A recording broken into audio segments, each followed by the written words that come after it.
ulama termasuk Said Muhammad ngendikan pertanyaan mungkar nakir itu tidak semua orang kena.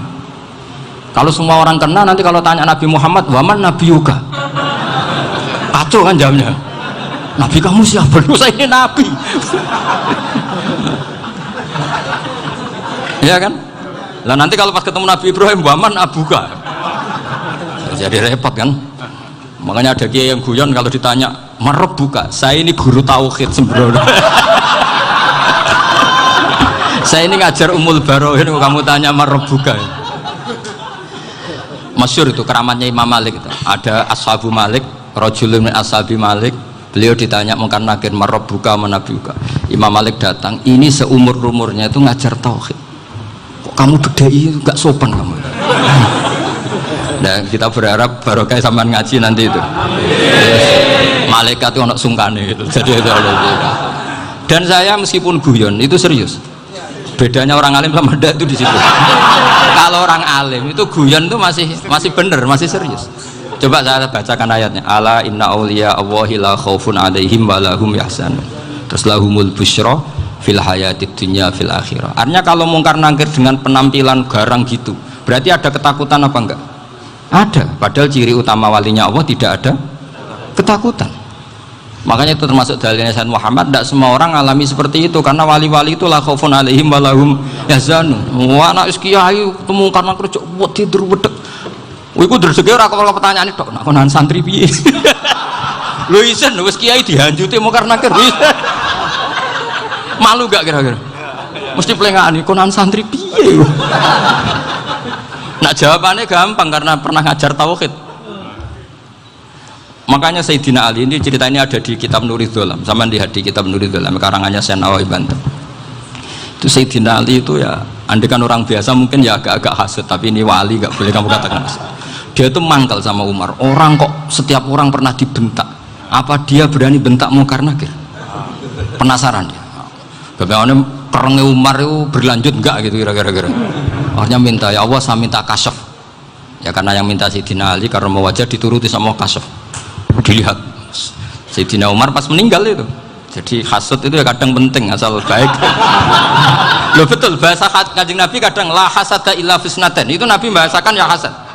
Gus Firson aja yang nafsirkan ghobtoh itu kan itu kan gaya-gayanan sebagai ulama. Aslinya Nabi ngendikan itu la hasada illa fisnaten. Ulama yang ganti itu namanya ghobtoh. Wong Nabi sendiri nyebut hasad kok kamu tafsiri ghobtoh. Ya hasad ya hasad. Udah ada usah ditawil-tawil pokoknya gitu. Kalau sama nggak percaya nggak apa-apa. Kok gitu aja kok repot. Karena sama nggak percaya kemungkinannya dua. Satu nggak ngerti. Dua sama-sama alim kan dari awal kalau sama-sama alim kan laisali alimin ayuqallida aliman akhor. Kita nggak perlu saling mengikuti. Ngapain hasud? Biasa aja. Akhirnya Sayyidina Ali kasih. Pas Umar bangun, setelah mati kan bangun, setelah meninggal bangun. Mungkar nakir datang dengan perang yang sangat garang. Itu digambarkan Sayyidina Ali matanya itu kal kidril ghali. Kayak apa? Kendil yang apa? Menganga. Wah seru. Sayyidina Ali senang, paling takut ini Umar. Senangnya bukan main. Wah ini mesti takut Umar. Biasa. Ternyata enggak. Umar malah bangkit. Woi mungkar nakir ya. Kamu tahu menghadapi siapa? Itu betul ya? Kamu itu menghadapi temannya ahabbal khalqi ilallah. Yang diandalkan temannya bukan dia. Kamu tahu yang kamu hadapi, saya ini teman kekasihnya Allah. Jadi boleh kamu mengandalkan Mbak Firjon. Tapi nanti resikonya mungkar nakir ditanya, itu Firjon siapa? Wah itu masalah kan. Makanya syaratnya wali itu harus ma'rufun fis sama. Di langit sudah populer. Makanya dulu ada orang yang saking seninya Abdul Qadir ditanya apa saja jamnya Abdul Qadir Al-Jilani itu aman karena beliau populer. Makanya program kita harus populer dulu di langit. Nah, itu nanti kalau dicatut oleh santri-santri nggak apa-apa. Kalau nggak populer nanti dicatat itu siapa? Masalah ini. Umar itu yang dibanggakan itu, kamu tahu saya siapa? Ya enggak tahu, saya ini temannya kekasihnya Allah. temannya Muhammad. Iya, Muhammad Rasulullah. Wah, mikir, waduh, repot. Loh, di dunia aja gitu kan, temannya presiden, temannya panglima, apalagi ini temannya Sayyidul Awalin wal Akhirin. Di dunia aja bilang temannya presiden, menteri, orang sudah takut, apalagi ini temannya Sayyidul Awalin. Hanya makan nangkir terus konfirmasi sama Allah, gimana ya Allah ini ngadepi. Sebetulnya yang diadalkan itu temannya, bukan dia. Wah, akhirnya sama Allah dibilang, ya bu, ya sama seorang seperti itu bu yang sopan. Terus semenjak itu Mungkar Nakir itu nggak selalu berpenampilan seperti itu, sangat. Jadi semoga itu konsisten sampai nanti. Jadi kamu kalau ingin nggak takut Mungkar Nakir, jadi wali dulu. Karena syaratnya tadi hanya wali sing la khaufun alaihim walahum yahzanun lahumul busyra fil hayatid dunya fil akhirah. Jadi orang itu kalau ngaji itu harus khatam. Jangan semuanya kena pertanyaan. Dan kalau semuanya kena pertanyaan nanti repot. Kalau Nabi Muhammad ditanya waman Nabi juga. Nabimu siapa? Lu kan terus jadi aneh. Jadi makanya ketika Sayyid Muhammad semua ulama lah, nggak ada am kecuali ditaksis. Kecuali sifatnya Allah, misalnya bikulli syai'in alim, ya benar-benar bikulli syai'in alim. Tapi kalau am semuanya pasti ada taksis, meskipun dalam muhawarah muhadasah biasa.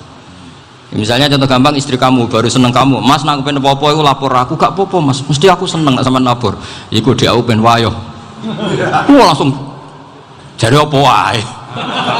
Mesti apa wae, maksudnya kecuali itu gitu. Padahal kalau ngomong, mas sampean ingin apa saja tak dukung, sampean bilang pengen gue itu wayo, kira-kira disetujui apa enggak? Sama seperti kita kalau punya teman akrab, wah senang omahku gak apa-apa, anggap ya omahmu dewe, terus mlebu-mlebu kamar. Jadi tidak ada am kecuali ditaksis. Artinya kalau ada cerita bahwa orang mati pasti ngalami ditanya Mungkar Nakir, itu pasti ada am yang ditaksis. Itu pasti gak dialami para anbiya, para ya, karena ciri utama wali itu la khaufun alaihim walahum yahzanun.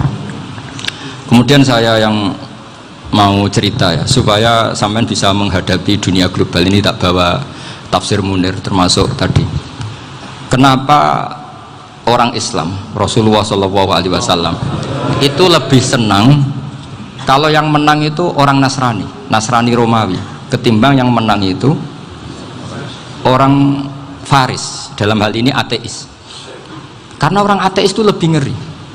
Sebetulnya beberapa penemuan sains, terutama di ilmu medis, itu orang Amerika, kayak cloning.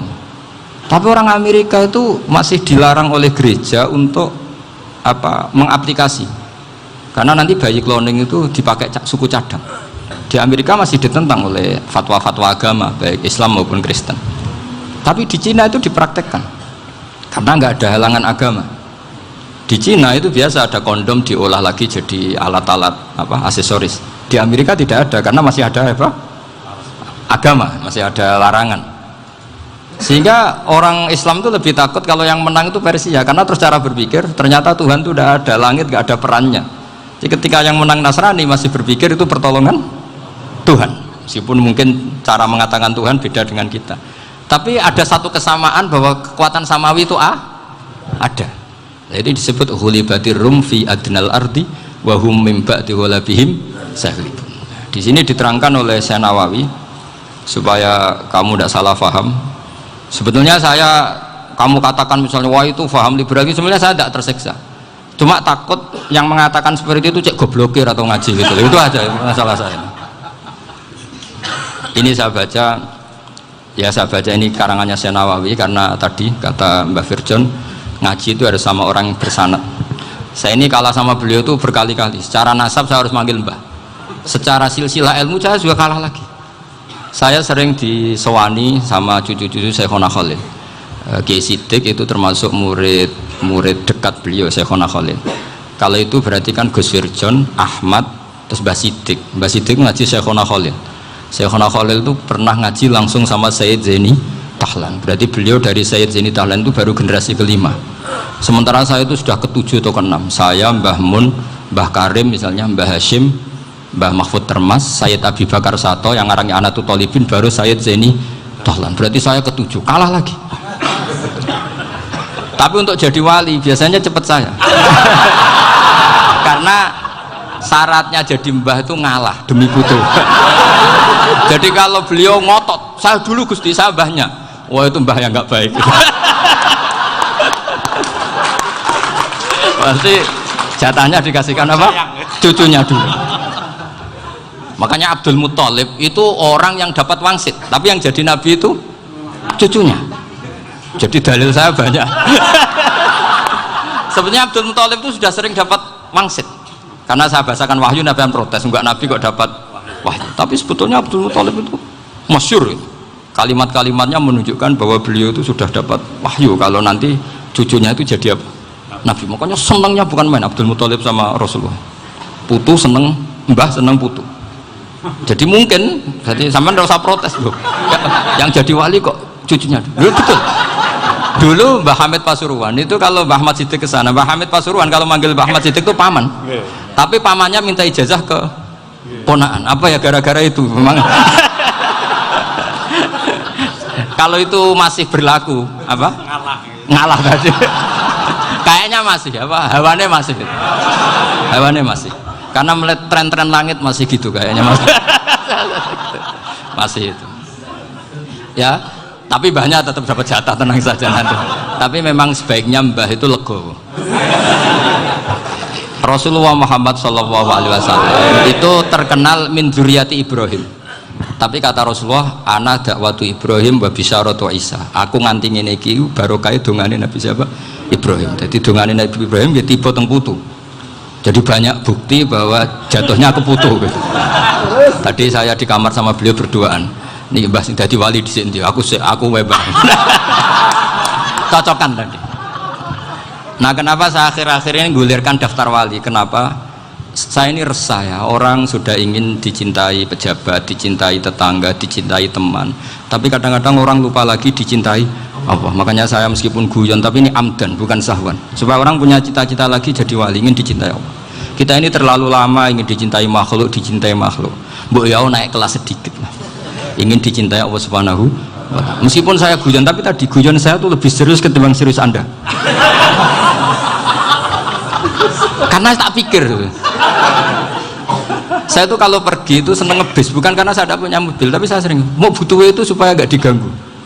Karena saya tuh harus punya waktu sendiri. Kalau ngebis kan ketemu orang gak kenal, tapi sekarang ya gak susah, banyak yang kenal. Dan susahnya lagi gak minta ijazah, minta foto. Repot tuh.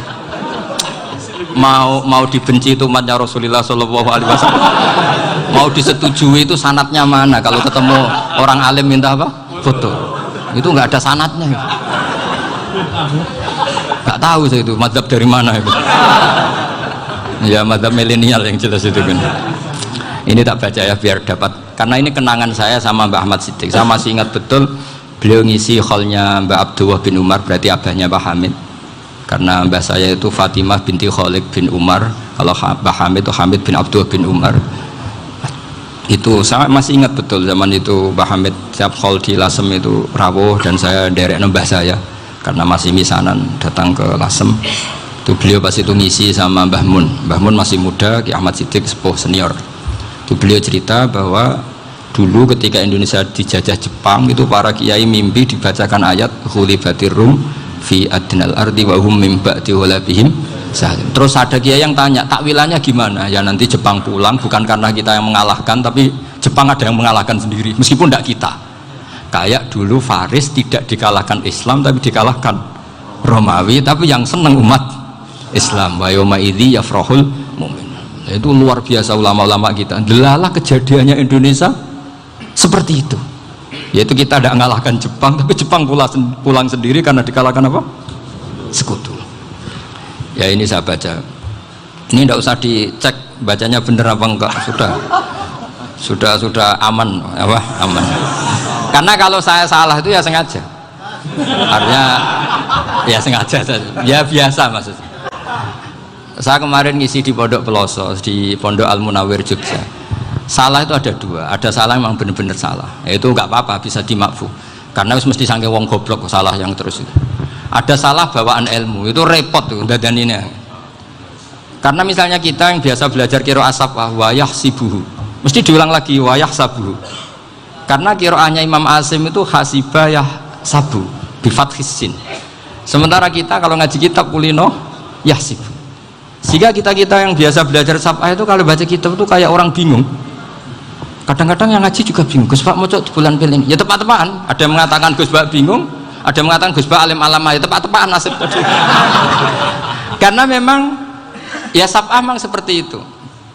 Misalnya kufuan itu Imam Asim baca kufuan.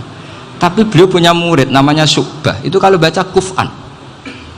Makanya kita itu ini kan khataman Quran ya. Jadi saya menyinggung sedikit tentang qiraah safah. Tadi beliau juga sudah tak kasih kitab saya Hifdzuna Liyadal Mushaf. Sama tak ajari latihan safah. Memang angel ya. Makanya yang nggak bisa itu wong pinter. Sudah tahu angel ya nggak usah diteruskan kan. Orang menghindari barang angel itu pinter apa goblok? Pinter. Berarti wong goblok pinter. Saya tuh makanya sama orang goblok tuh respect. Jadi orang alim tuh angel apa gampang? Angel. Menghindari barang angel pinter apa goblok?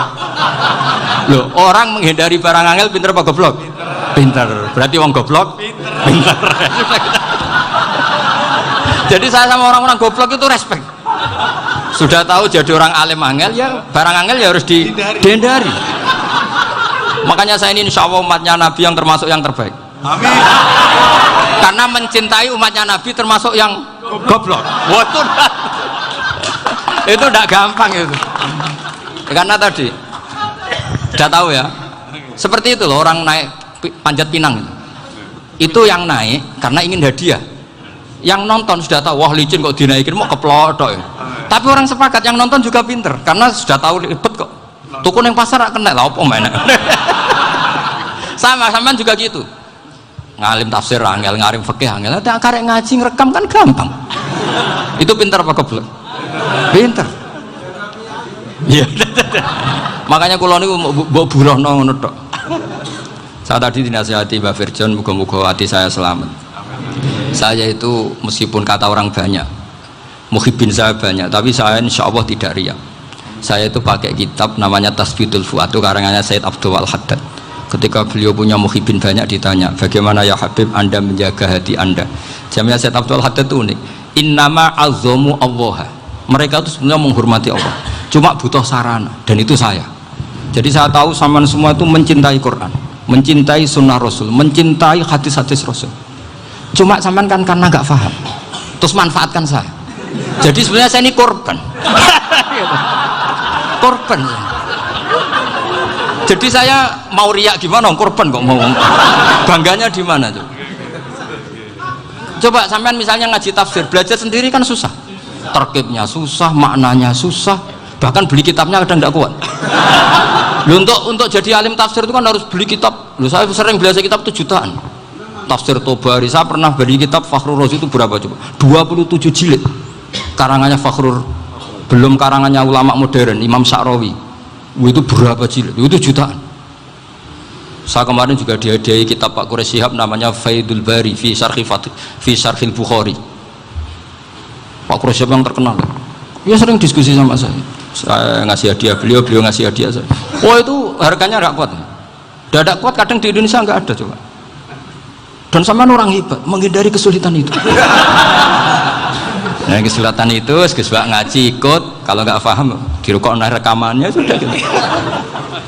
Pinter mana sampean sama saya? Pinter sampean kan? Bikin sosis susah beli aja kok repot kan. Nah, makanya nggak boleh orang bilang wah aku goblok reso tafsir aku wong pinter. Makanya nanti kalau saya ketemu Nabi tidak termasuk orang yang mentahkir orang Islam. Kafabil mari isman ayah kira akhahul muslim. Jadi cukup orang itu dosa kalau menyepelekan orang Islam, termasuk darani sampean goblok itu dosa.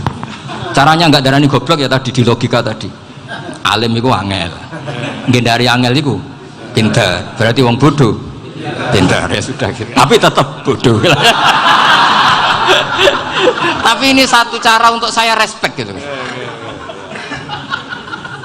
Coba orang yang ngaji tafsir saya banyak, mungkin ribuan. Itu sebetulnya mencintai Quran. Karena Quran adalah kitab suci yang panduannya umat Islam. Sangat mencintai Quran. Terus kemudian mereka nggak paham. Terus mencari orang yang memahamkan. burono lah cara Jawane. Terus keren saya itu di mana coba? Lah terus mereka kurang ajarnya gini, kalau paham itu ya alhamdulillah paham. Kowe nak ngaji Gus wae ngono tok. Tapi nek ora paham, ora nyalano akal ya. Mari Gus Ban nerangno cepet, mulane gak paham. Ora kok nyalano teke sing lelet. Maksud kan masyaallah naudzubillah. Sebetulnya tingkat kurang ajarnya tinggi Gus sebenarnya. Jadi kalau nggak paham itu kadang nggak nyalahno uteke. Kayak mau misalnya, mau mari mikir ra jelas. Padahal misalnya jelas orang mesti paham berdoa.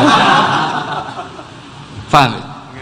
Jadi kata Sayyid Abdul Haddad, innama azzamu Allah. Sebenarnya mereka itu sangat menghormati Allah.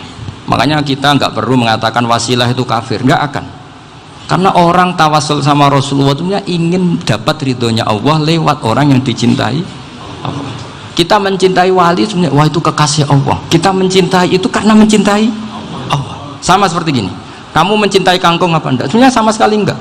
Tapi kamu ingin sehat, ada asupan gizi, kamu ingin tubuh kamu sehat, butuh asupan gizi, kemudian kamu makan kangkung, apa terus kamu cinta kangkung? Kan enggak, cinta kesehatan kamu sama. Orang yang mencintai saya sebenarnya ingin kepuasan rohani. Saya kan termasuk kiai yang torekonya gampang, ini swarga kan akhirnya penggemarnya banyak.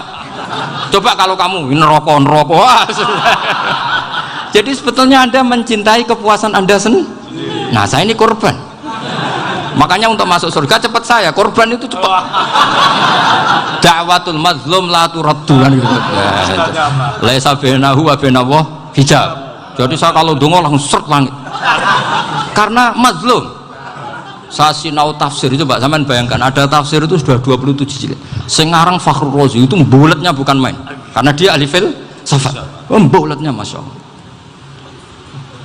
Sudah gitu sinau Jalalain kadang dikomen oleh Sawi. Sudah kita percaya Jalalain dibuli Sawi. Percaya Sawi dikandani, "Oh iku Maliki ra Sawi." Oh, ribet. Sudah gitu sinau Qurtubi, sinau tafsir Tabari itu susahnya. Belinya susah, belajarnya susah. Padahal saya punya keluarga, punya istri, punya anak. Bayangkan kalau istri saya rewel kayak istri sampean. Wah itu. Tapi alhamdulillah enggak. Sama sekali enggak. Allah sudah milihkan, wah ini bahaya kalau punya istri rewel. Imam Sibawai itu kitabnya banyak, tapi yang terbukukan hanya kitab Sibawai. Karena beliau kalau sudah belajar lupa istri. Hanya pas beliau di pasar, kitabnya dibakar semua sama istrinya. Karena dianggap saingannya. Ternyata yang dicerai tidak kitabnya, malah istrinya. Itu Imam siapa? Sibawai. Tapi alhamdulillah kitab saya nggak terbakar, aman. Saya teruskan ya. Jadi untuk menjaga riya dilatih innama azzamu Allah. Sebenarnya mereka itu menghormati, sehingga wasail itu sebenarnya nggak pernah jadi subjek pelaku utama, tetap Allah. Sebab itu kata Sayyid Muhammad, kamu kok mengatakan wasilah itu kafir itu gimana? Ketika innallaha qad ba'atsa lakum taluta malika. Talut itu ya manusia, PD-nya itu apa? Inna ayata mulkihi ayyatiyakumut tabut fihi sakinatum min rabbikum wa baqiyatum mimma taraka ahlu Musa wa ahlu Haruna tahmiluhul malaikah. Jadi beliau PD itu kalau bawa sunduk semacam peti sakti, sing di situ ada baqiyatum mimma taraka ahlu Musa wa ahlu Haruna tahmiluhul malaikah. Ya kayak semacam jimat. Tapi saya bukan mensyariatkan jimat enggak, karena nanti banyak penjual yang pembohong juga gitu loh. Cuma cerita, kamu tidak usah mengatakan kafir. Dulu Talut PD-nya kalau bawa sunduk semacam peti kesaktian yang di situ ada baqiyatum mimma taraka alu Musa wa alu Haruna tahmiluhul malaika. Sehingga Khalid bin Walid meskipun beliau sahabat dan menyaksikan wajah Rasulullah SAW, itu bawa sya'aratun min sya'aratihi Rasulullah SAW, bawa rambutnya Nabi. Perang kemana-mana itu diletakkan di pecinya. Nanti sama tanya lagi, masa pakai peci Khalid bin Walid ini? Wah panjang, sampai itu repot. Sampai tak warai ngaji usul fikih itu kalau ngaji itu ada istilah tangkihul manat. Ini mestinya wilayah yang kita bisa berdebat sama Mbah Firjon. Dulu itu musuh saya karena saya makili Anwar, beliau makili Peloso. Tapi tahu-tahu kalah tua terus saya mengundurkan diri. Di fikih itu ada istilah, ada tangkihul manat, ada tahqiqul manat, ada tangkihul manat. Tangkih itu kira-kira gini, lafadz hadis itu dibuang sekian untuk tahu bahwa itu madarul hukmi. Misalnya gini, tak beri contoh paling gampang. Sama harus paham, kalau nggak paham nggak pinter-pinter. Ja'a a'rabiyun ila Rasulillah sallallahu alaihi wasallam. Ya karena ini menghormati Mbah Ahmad Siddiq, beliau orang alim, jadi ngaji ini tetap ada suasana alim. Ya harus ada suasana alim, nggak perlu jadi orang alim tadi, susah. Sudah ngindari susah itu pintar, sudah itu aja. Jadi orang alim susah, ngindari barang susah pintar, berarti orang tidak alim pintar. Nah, meskipun tetap sudah itu pegangi sampai mati nanti. Loh, jadi orang alim itu repot. Itu kata Imam Ghazali, kalau orang alim kalau mau masuk surga itu sama Allah nggak boleh, kif, kamu nggak boleh langsung masuk surga. Coba cari umat kamu, syafaati dulu. Nah, saya takut nyari sampean nggak bisa kembali. Saya tidak punya rencana itu, pokoknya mau masuk. Golek sampean kuaduan, aduan balik raroh dewe, wah repot nanti saya. Berat jadi orang alim itu berat. Ya saya teruskan ya. Ada tangkihul manat, jaa a'rabiyun ila Rasulillah sallallahu alaihi wasallam. Faqala ahlaktu wa ma ahlakaka qal waqatu imraati fi nahari Ramadan. Ya sidang kita, saya ini rusak ya Rasulullah. Kenapa? Karena saya menjima istri saya fi nahari Ramadan. Terus kata Nabi, kamu harus bayar kafarah. Napa Nabi kafarah? Puasa 2 bulan. Wong baru 1 hari aja terjadi gitu kok disuruh puasa 2 bulan. Ya tidak kuat ya Rasulullah. Baru berapa hari saya puasa aja kecelakaan seperti itu, apalagi kalau sampai 2 bulan. Tidak ya Rasulullah. Ya sudah kalau gitu kamu pertama ngasih makan apa? Itqu raqabah kan, pertama merdekakan budak. Tapi kan sekarang nggak ada budak, makanya terus sekarang langsung puasa. Wah ini nggak bisa semua. Ya sudah ngasih makan orang 60. Kasihkan siapa ya Rasulullah? Ya orang fakir. Saya ini paling fakir di kampung saya ini orang paling fakir. Jadi mulai dulu orang fakir itu hubungan suami istri itu paling lancar mulai dulu. Makanya orang fakir itu anaknya banyak karena hiburannya hanya itu. Wong Ramadan aja. Coba mau ke ATM nggak punya uang, mau antri di bank nggak punya, mau apa coba? Itu mulai dulu. Ini sanatnya mutasil. Wah, akhirnya sudah sanksinya kan tadi ya, itqu raqabah atau puasa 2 bulan berturut-turut atau ngasih makan 60 orang miskin. Lalu kata ahli usul fikih, kata A'rabi dibuang, nggak menjadi catatan hukum. Orang kota pun kalau melakukan itu juga kena sanksi yang sama. Imro'atau juga dibuang. Andai kan itu dilakukan untuk amatnya juga ketentuannya sama. Nah sekarang perdebatan antara Imam Syafi'i dan Imam Malik begini. Sekarang pertanyaan gini, jima istri itu hukumnya boleh apa haram? Boleh kan? Lalu kalau ada orang tanpa udzur kemudian makan siang-siang, cara Imam Malik hukumnya sama, harus kena sanksi yang sama. Karena sama-sama hadku hurmati Ramadan bighairi udzrin syar'iyyin. Sama-sama merusak hukum Ramadan tanpa udzur syar'. Lo jima itu tidak zina. Kan hukumnya jaiz. Nah, sekarang makan hukumnya jaiz, harusnya juga kena ketentuan yang sama. Cara pikirannya Imam Malik. Nah, alhamdulillah Imam Syafi'i gak setuju. Wah, cara setuju repot. Bahkan orang-orang Syafi'i sudah punya khilaf, kalau gitu minum dulu. Iya, biar tidak kena. Iya, biar iftarnya pakai minum. Setelah minum baru jima kan. Ya. Ini sudah menyiapkan khilafnya. Ini khas Syafi'i ini, bongsong rekayasa hukum. Nanti bisa belajar jauh cara ngakali hukum. Makanya guyonan yang masyhur Gus Dur itu gitu. Ada seorang kiai atau Gus lah, ya punya salah, namanya manusia kan punya salah, entah cangkruk entah apa, pokoknya punya salah. Ada wartawan yang ngiranya semua kiai itu orang suci, sehingga tanya sama Gus Dur, Gus itu ada kiai kok ya pokoknya salah lah, tapi jangan bayangkan dosa besar, enggak, kecil-kecil aja. Itu gimana itu, padahal kiai kan orang suci. Jawabnya Gus Dur lucu, ya justru yang boleh salah itu para kiai, kalau kamu nggak boleh. Loh, kok bisa Gus? Karena mereka tahu caranya tobat. Repot. Kalau kamu nggak tahu caranya, sama pelanggaran hukum itu ya harus pakar-pakar hukum. Ya. Itu yang tahu caranya rekayasa. Kalau kamu ya kena pasal kan ya. Jadi kamu jangan niru saya. Saya ini punya sekian cara untuk nah, itu namanya khilaf.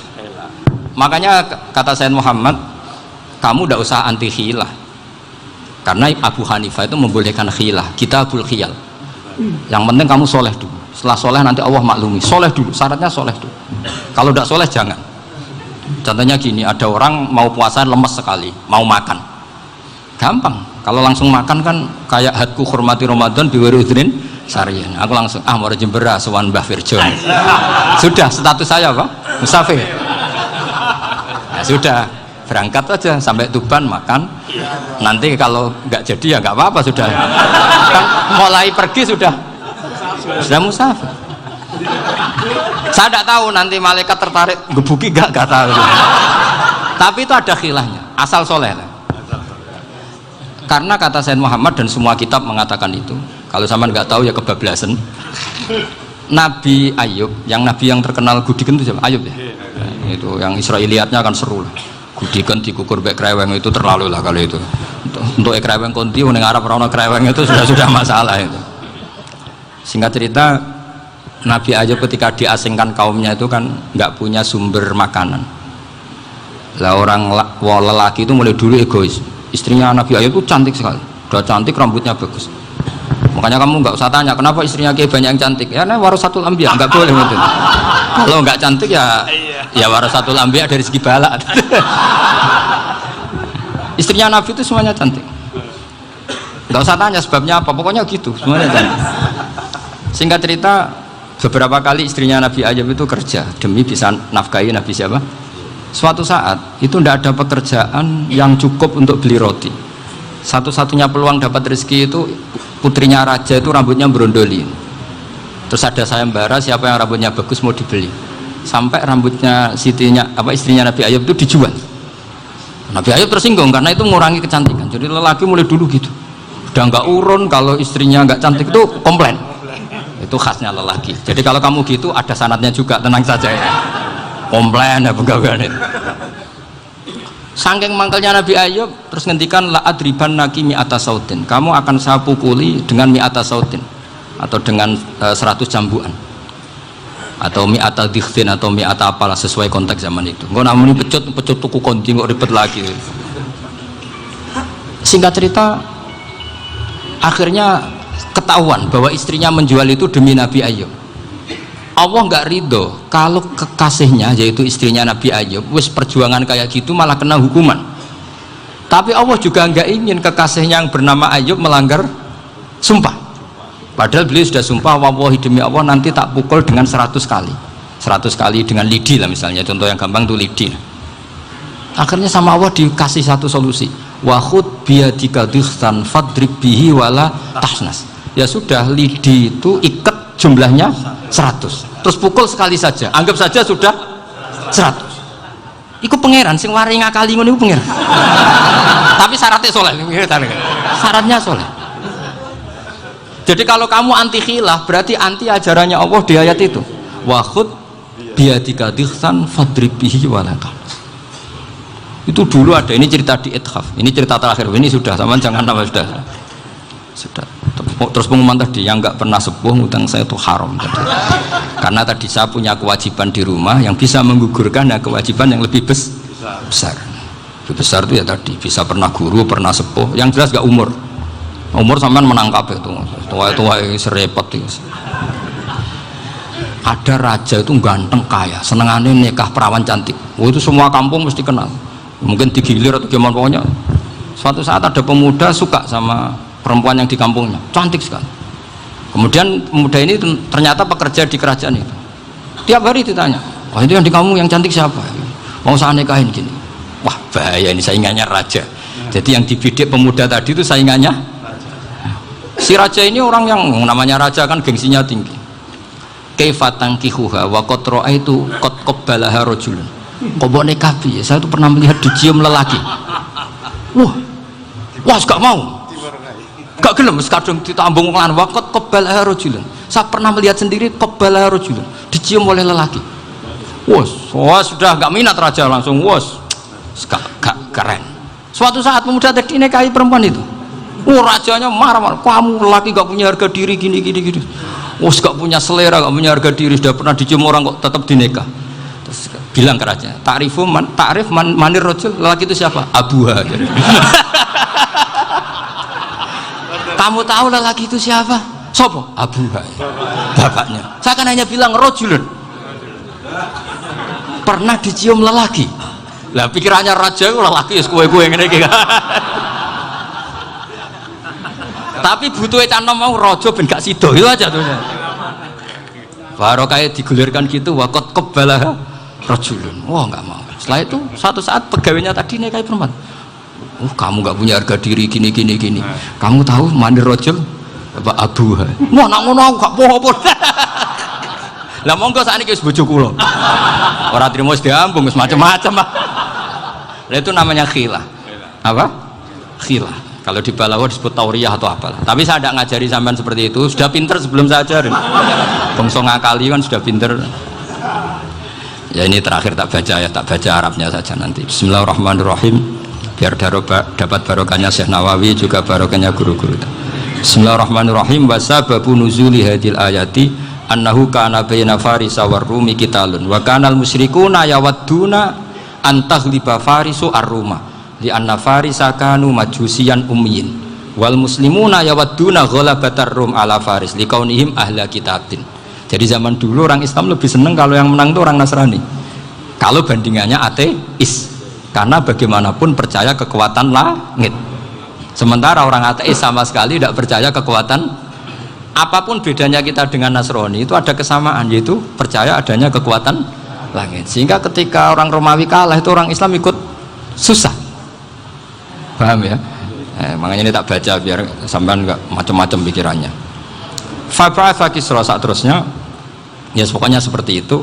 Akhirnya Rasulullah SAW berdoa lebih seneng yang menang itu Rom karena ahli kitab. Artinya apa? Kemenangan ahli kitab adalah kemenangan makhluk atau hamba Allah yang mentautkan kekuatan kita di bumi dengan kekuatan langit. Makanya saya berharap selain kita ikhtiar medis, kita harus memperbanyak istighfar. Bagaimanapun semua itu dari Allah Subhanahu wa Ta'ala. Kita menghormati negara dengan ikhtiarnya, tapi saya mohon sekali kita juga istighfar, karena semua itu juga ditentukan oleh Allah, oleh langit. Ya, saya kira demikian. Assalamualaikum warahmatullahi wabarakatuh.